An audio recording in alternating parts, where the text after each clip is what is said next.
저는 평범하지만 크게 문제없이 잘 사는 부부라고 생각을 했어요. 뭐 둘 다 일 열심히 하고 뭐 게임을 뭐 엄청 많이 하는 것도 아니고 술을 뭐 주 5회 먹거나 그런 것도 아니고 자주 싸우는 것도 아니고 그냥 평범하다고 생각했어요. 근데 평범하기 제일 어려운 거 아시죠? 근데 이제 뭐 저 같은 경우는 유산을 이제 시발점으로 남편의 회사 일로 인한 우울감이 이제 문제를 일으켰어요. 뭐 당연히 유산했으니까 힘든 건 당연한데 근데 이제 뭐 저 같은 경우에는 한 2주 정도 만에 그 제 감정이 괜찮아졌는데 이제 유산하고 한 일주일 후쯤부터 남편이 회사 일 때문에 극도로 힘들어하고 뭐 죽고 싶다 이런 말까지 하더라고요. 뭐 여기서 길게 말하면은 뭐 구구절절이고 한 줄로 얘기하자면 을 통해서 저는 이제 남편에게 뭐 뭔가 마음으로 바라는 게 있었는데 남편이 그걸 이제 잔소리라고 생각하니까 사이가 안 좋아지고 그 와중에 또 남편은 남편대로 회사 일 때문에 힘들어하고 제가 더 힘들게 하면 안 되겠다 싶어서 남편을 이해하고 기다려주기로 했습니다. 근데 뭐 나도 유산하고 나서 이제 꼴랑 일주일밖에 안 지났는데 그럼 내 감정은 누가 돌봐줘?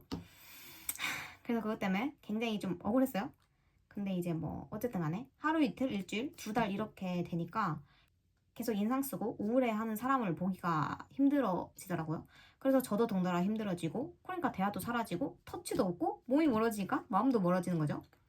뭐 여기까지가 저의 이야기고 뭐 누구나 다 살면서 힘든 게 있을 수 있고 그게 뭐 돈 때문일 수도 있고 뭐 고부관계일 수도 있고 다양한 건데 그럴 때 잘 벗어나야 되는 것 같아요. 물론 벗어날 수 없는 바람이라든지 뭐 폭력이라든지 그런 건 뭐 굳이 둘이서 잘 벗어나는 게 아니라 내가 그냥 그 판에서 벗어나는 게 더 나을 수도 있어요. 다행히도 남편이 잘 극복 중인 것 같고 저도 이제 허벅지에 발을 찌르면서 남편을 기다려줬고 뭐 어떻게 기다려줬냐 뭐 어떠한 바람이나 뭐 어떠한 해달라 이런 잔소리 뭐 이런 요구 아무것도 하지 않았어요. 근데 이게 또 여자의 특징인지 아니면 뭐 저의 특징인지는 모르겠지만 원래 저는 사람을 바꾸면 안 된다고 생각하는데 그럼에도 불구하고 이제 결혼을 하니까 자꾸 남편을 바꾸려고 하고 이렇게 해줬으면 좋겠고 저렇게 해줬으면 좋겠고 하는 그런 감정이 생기더라고요. 근데 안 해요, 남편이.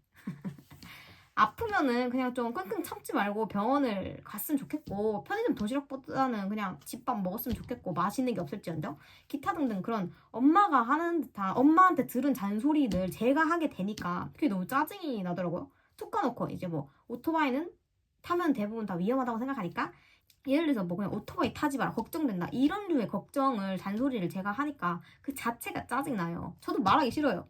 여자들도 말하기 싫겠죠? 뭐 앞서도 말했듯이 남편이 여러 가지 이유로 힘든데 나까지 계속 이래라 저래라 하는 게 아무리 뭐 애정어린 말이어도 이제 잔소리로 들으니까 이제 입국 닫고 참았죠.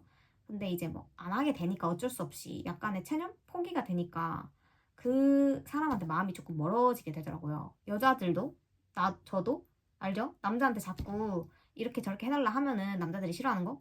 그래서 저도 이제 남편이 힘들어하고 하니까 안 했는데 안 하다 보니까 이제 관심이 없어지고 조금 약간 시큰둥해지더라고요, 남편에 대해서. 이렇게 해달라 저렇게 해달라 이런 게 사실 결국 상대한테 기대를 하는 건데 기대를 강제로 안 하게 또는 못 하게 되니까 궁금해지지 않더라고요.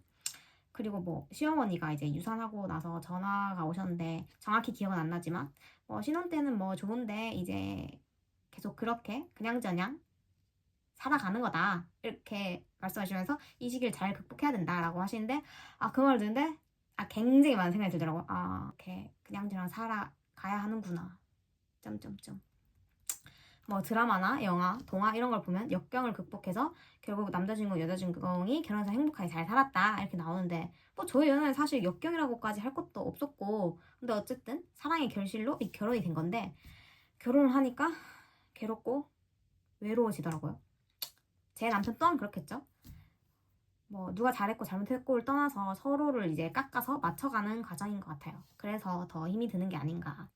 예전에 구혜선이 결혼 나를 파괴하는 가정이다 라는 그런 말 했었는데 솔직히 좀 어린 마음에 그런 말을 왜 하는지는 이해가 되는데 저는 발언 자체는 좀 약간 중2병 같다 상대를 조금 배려하지 못하는 게 아닌가 이런 생각을 했었고 그리고 또 사촌 언니랑 형부를 만났는데 이제 자꾸 대화를 하는 도중에 웃으면서 이혼 이혼 이런 말을 계속하고 뭐 이혼 각이다 우리가 이혼 안 하면 이혼하면 이런 말 하는데 둘이 되게 사이 좋아 보이는데 왜 자꾸 이혼을 들먹이지? 라는 말을 생각을 했었는데 왜 그런지 알게 되더라고요. 오해해서 미안합니다. 그래서 경험을 안 해도 이성적으로 알 수 있다고 생각했는데 아니더라고요. 경험을 하지 않으면 몰라요. 육아 또한 마찬가지겠죠. 경험을 하지 않으면 제가 또 모르겠죠. 저는 이제 뭐 애도 없고 남편도 굉장히 좋은 사람이에요. 그런데도 불구하고 이런 감정을 느끼는 건 내가 나쁜 인간이라서 그런가, 욕심이 많아서 그런가, 남편도 쉽지 않겠죠. 그래서 제가 느낀 해결책, 제가 찾은 해결책은 첫 번째, 나에게 집중하는 것입니다.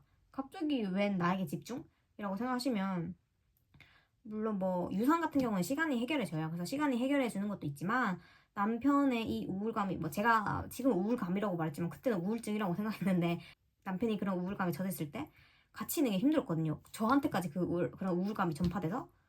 그래서 내가 이런 남편의 우울감이 나에게 전파돼서 나까지 우울해하면 안 되겠다. 내가 조금 다른 데로 시선을 돌려야겠다. 어디다가 돌려야 되지? 내가 어떻게 하면 나도 우울해지지 않고 이제 남편도 괜찮아질까 생각을 해봤더니 나에게 집중을 해야겠다 싶더라고요. 나의 내면에 집중을 해야겠다. 그래서 저 같은 경우에는 내면으로 어떻게 집중을 했느냐? 그럼 저는 그건 명상이라고 생각해요. 명상을 하면서 저희 내면이 굉장히 평화로워졌어요. 그리고 저는 사실 명상을 할 수밖에 없는 예민한 인간이라서 명상을 일단 하게 됐고, 그리고 이제 이 내 육체적으로 이런 나의 에너지를 어디다 분출해야 됐을까 했을 때 저는 이제 독서랑 글쓰기를 통해서 저의 이런 뭔가 복잡한 이런 내면의 에너지를 바깥으로 분출할 수 있게 됐어요. 그리고 두 번째는 저는 제가 뭐 유산이나 그런 남편의 우울감으로 인해서 가장 힘들 때도 알고 있었거든요. 이것에 언젠가 끝은 있다는 것. 여러분, 어떤 고난도 끝이 있습니다. 아무리 긴 터널도 아무리 높은 산도 끝이 있습니다. 끝이 없잖아요? 그럼 끝이 없으면 그거는 내가 극복하지 못하고 그냥 죽은 거예요, 중간에. 그래서 살아보면 언제도 끝이 있으니까 좀 버텨보세요. 화이팅!